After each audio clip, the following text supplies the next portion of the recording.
Hey guys, Jaxer, Free Auto Mechanic. We're back with our Chevy Silverado again today.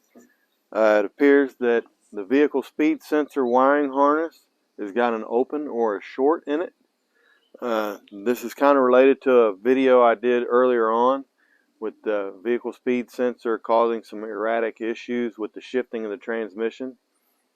So what we did before was replace the sensor, and everything seemed to work fine for a while. If you look at the end of my video, you'll see that it didn't take care of it completely. And so what we've ended up doing is narrowing it down to where inside the wiring harness there's a break in the wiring, or it's rubbed through and it's shorted onto the transmission or some part in between there on the frame or something like that. So today we're going to dig a little deeper into the wiring harness and see if we can't find that spot and take care of it. So to let you guys have a better idea what it is that we're looking for in the wiring harness, I made up a sample wiring harness here for you. Now, pretty much just wires. And it's wrapped with some tape. Sometimes they've got a plastic liner that goes over them, sometimes not. What you're going to be looking for is you're going to go and look along the lines of where it's taped up, and if you think that it's been rubbing against something, which I'm thinking that's what it is, then you'll be looking for a section that looks kind of like this here.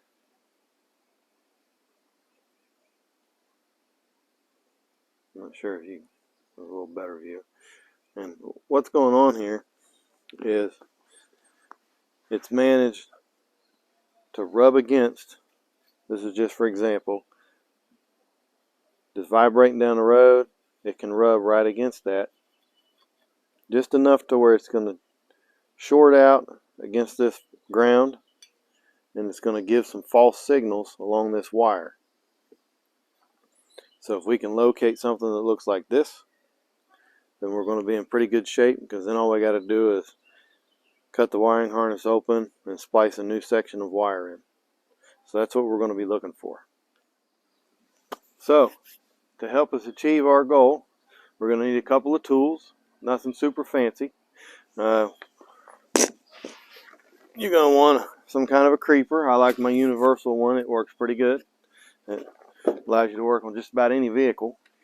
And then of course we're going to need a flashlight. The wiring harness is located up underneath around the transmission area. And in a perfect world, we'd be able to take an ohms meter and isolate one end and check our wiring harness that way.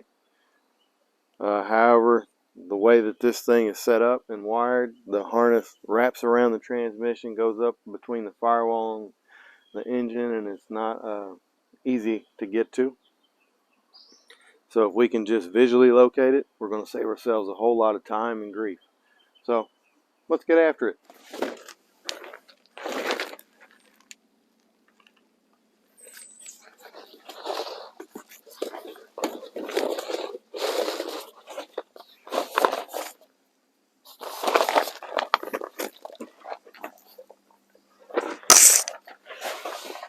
So once you get up underneath of the vehicle, you'll want to locate the vehicle speed sensor. This one's a 4-wheel drive.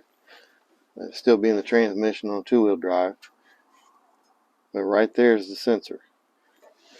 This is your vehicle speed sensor.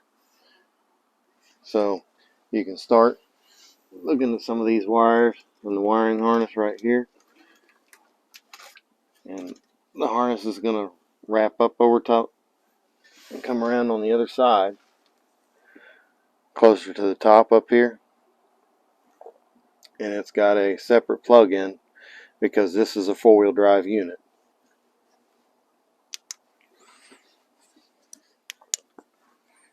And just like I showed you before on that sample wiring harness, we just want to take our wiring harness and spin it around. We're just examining it. You can see how it can move. So going down the road, if it was just rubbing against something, it's possible that it could rub through, or even just like this part right here. You can see it's right on this edge, it could have rubbed through. Now, it hasn't, but that's just an example. That's what we're looking for. So we'll start going through the harness and looking for that.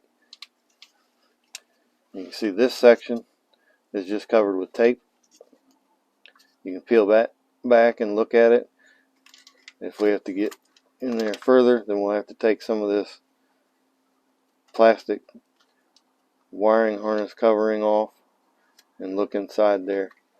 But for now, we just want to stick to the outside.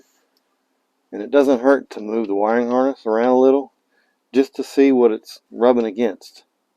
And we want to do that all the way up through there. And I will say, in some of the research that I've done, that some people have found that it was rubbing over top of the transmission bell housing. So we'll start our way back here, and we'll work our way towards that area, checking the wiring harness the whole way through.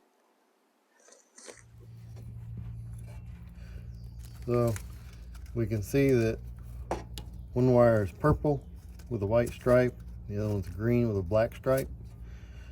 Since it's like I said before, this is a four-wheel drive unit, so it's got a separate wiring harness that extends the vehicle speed sensor wiring to plug into the four-wheel drive.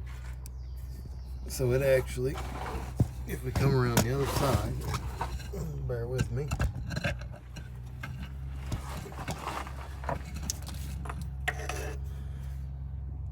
If we look back up in here,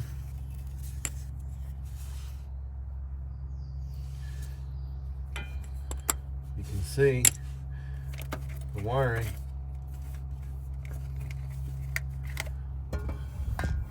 If I can get it, it splits right off the sensor. The sensors are back here.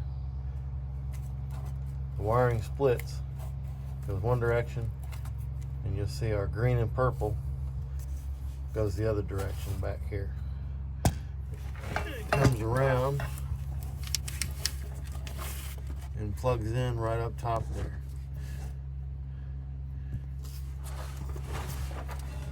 It's kind of difficult to get to, but right here you can see, should be able to see, there's your purple and green wire. So there's a little plug-in right there. So I'm going to try and get in there. It's hard to do with the camera in the way, but I'm going to get in there and unplug that, and then we'll see if we can't disconnect it, and we'll test just that section.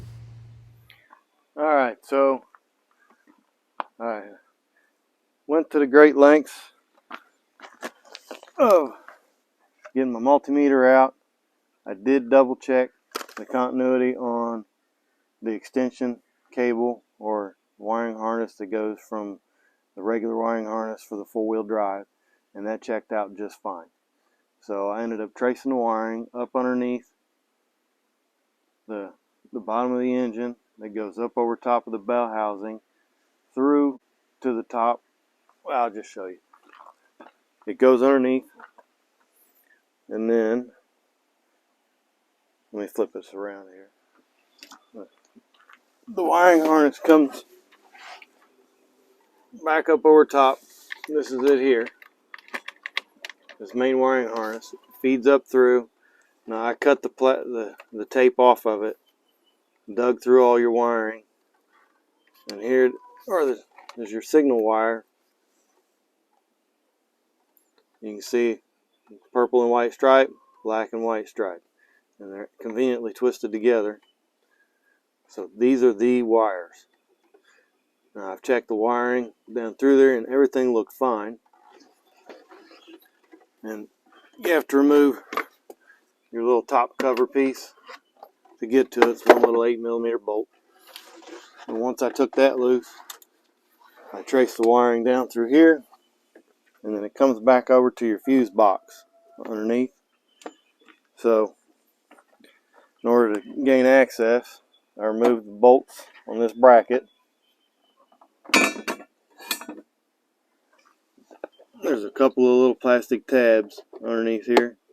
Pop that loose, and then you'll be able to lift this cover off.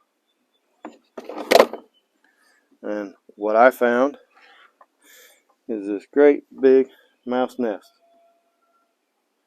where the wiring harness comes up. Here's this big mouse nest. So I'm guessing my issue could be right in here. I'm going to go ahead and remove all of this, and we'll see if we can't dig down deep enough to find those same two wires.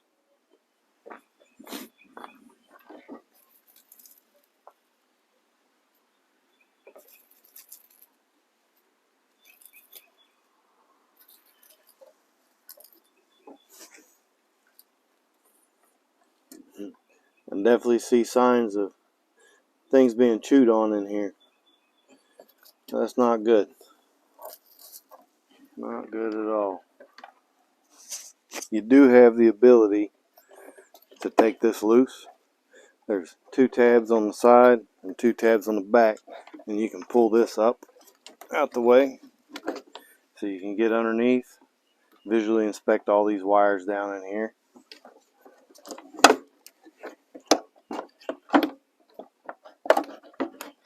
Move things around, give yourself a little better room.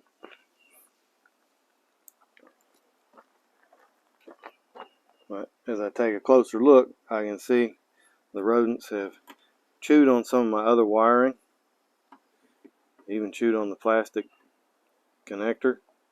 So I'll need to take care of this wiring as well as any other wiring I find in here. And I haven't located our wires just yet, but once we get down to it, I think we might find our issue. But in the meantime, I'm going to go ahead and try and repair some of the damaged wiring, and you can see some on this one too. So we've got exposed wiring. I need to take care of all of that while I'm in here. And still yet, we've got to find our green and purple wire to be able to test and take care of that as well. So we're getting ready to repair some of the wiring as we find it, as we go along. We're going to take care of anything that we find. I did want to point out that you want to be pretty specific about what kind of tape you use. This is just some old, cheap, UL listed, run-of-the-mill black tape. It's not going to hold up. You're going to need to spend a little bit more money, and what you're going to look for is this temperature range right here. It's good for over 220 degrees, good down to 0 degrees. The reason for it, it's a little more pliable, it's better, and it doesn't necessarily have to be Scotch brand. As long as it's within this temperature range, you're good. I'll put a link to this down below in the description. But you want to make sure that you use that when you take care of it. Otherwise, it's going to get brittle and it's going to break and it's not going to hold up, and you're going to be right back where you started with problems.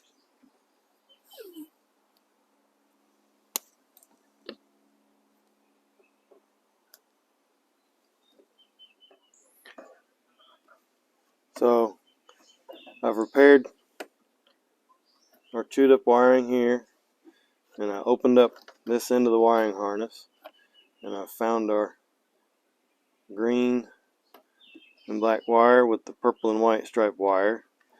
And it runs through here, and it appears to be undamaged, so no rodents chewed on it so far to here. And then it runs down through this end of the wiring harness down to the computer. And to get better access, there's a tab on the side. You can push down on that.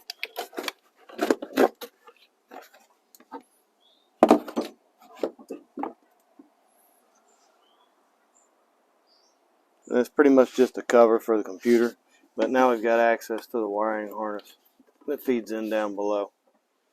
So I've pulled the computer up out of there. There's just one little tab that holds it in, no bolts. And on the back side of the computer, I took and I cut open the wiring harness to gain access to the wiring, and I found my two wires that were twisted together. And you want to make sure that you find the ones that were twisted together just like they were up here. These top ones right here. You can see they were twisted. The reason being is there's more than one purple and white wire in here. I've only found the one green with black, but there's a couple of different wires like this one here. It's purple and white as well. So you don't want to get those mixed up. So we can isolate these wires if we want to and test from here all the way back. Or we can simply cut our wires and put new wires from here all the way back and cut them back there and splice in new wires. You can replace the whole wiring harness, or you can take this entire harness loose, go through the wire and find where it is damaged and repair it. Now, for my time and my money, I'm just going to cut the wire and run two new wires from here all the way back, and then we're good. Now, I already tested the connectors back there, so I know they're good. I may take this loose just to look at the connections inside. I'm pretty sure they're okay before I cut the wires anyway. But once I cut the wire here, it's isolated, and I can just simply check with a continuity tester from this wire to the end of the pin to make sure that this connector itself is good, which I'm sure it is. But then we'll just splice in two new wires and run them back.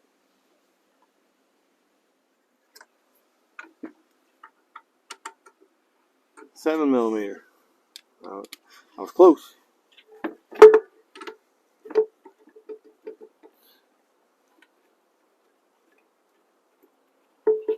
But we're here, so there's no reason not to just take a peek at it.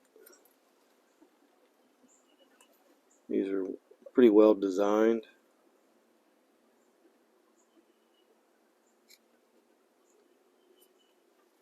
I don't really see any issues or any corrosion.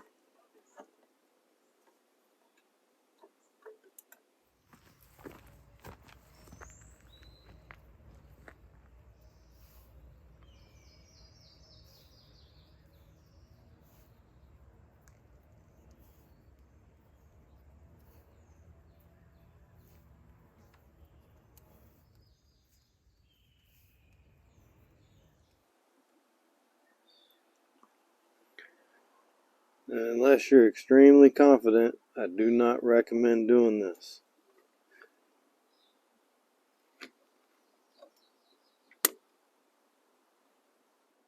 So what we'll do now is we'll cut back the wiring harness wires a little bit, and then we'll solder the ends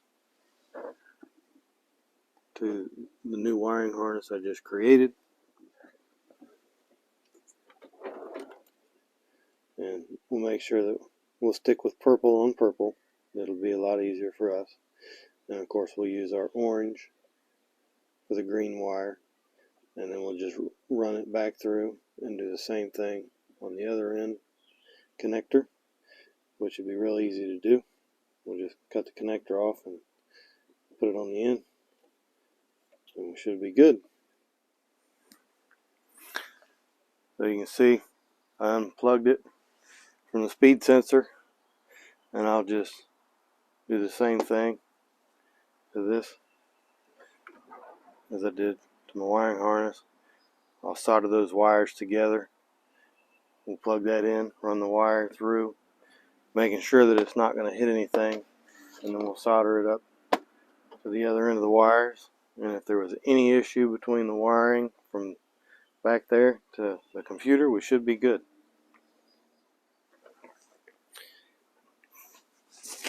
Of course, once you get it soldered together, you want to cover it with that same black tape. So we'll make sure that nothing's going to affect this connection at all. Just want to cover it up real good. And then you can go back over if you want to make it pretty and cover that up. But that's good enough. It's protecting it. And if you've got some of the wiring loom, you can put that over the harness for an extra protection.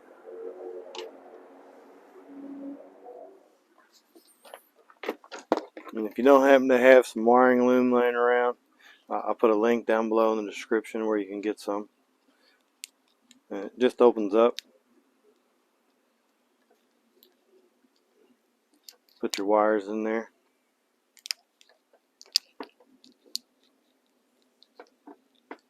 And you'll feed it through.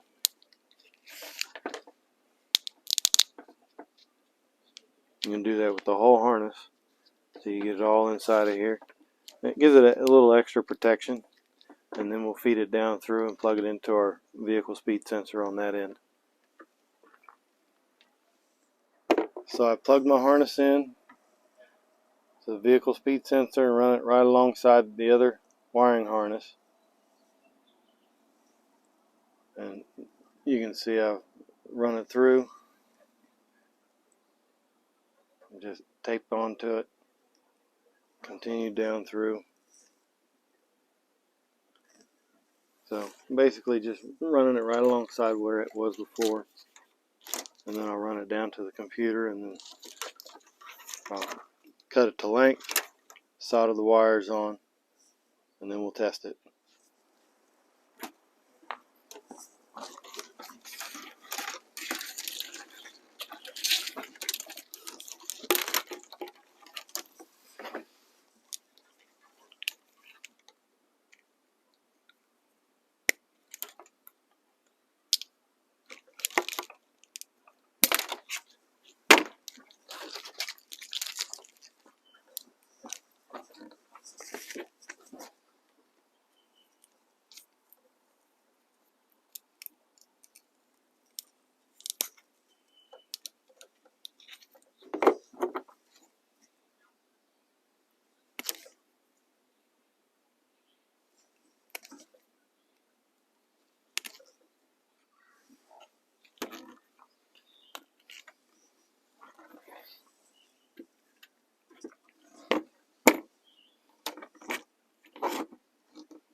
And all we're doing here is just putting our wires in the flux. That allows it to be nice and clean. This is a portable soldering iron. I'm going to use it.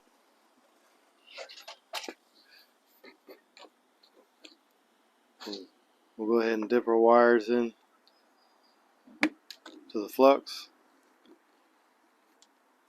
Make sure this is warmed up. It's still got a few seconds to get warm. And I'll put just a little bit of solder on there. And then we just heat this wire up.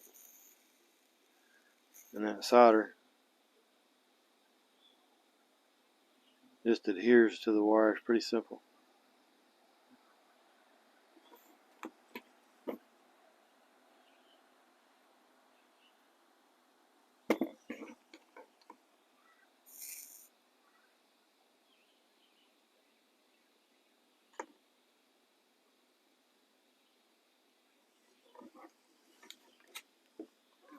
And we'll do that to our wires down here at the computer, and we'll be good.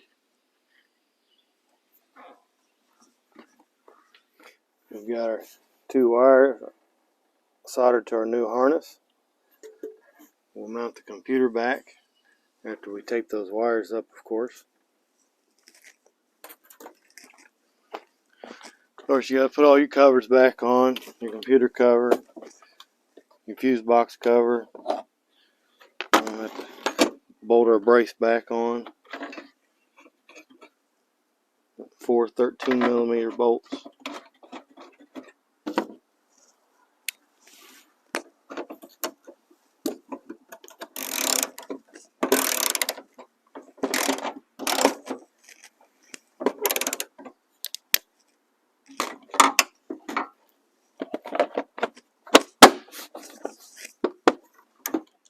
So we got our wiring harness in. We took her for a test drive. Everything's working great. We couldn't ask for anything better. Hopefully that holds up for us. I don't see any reason why it shouldn't, seeing as how we replaced almost the entire wiring harness, other than just about that much on either end. Check in next time. Thanks for watching.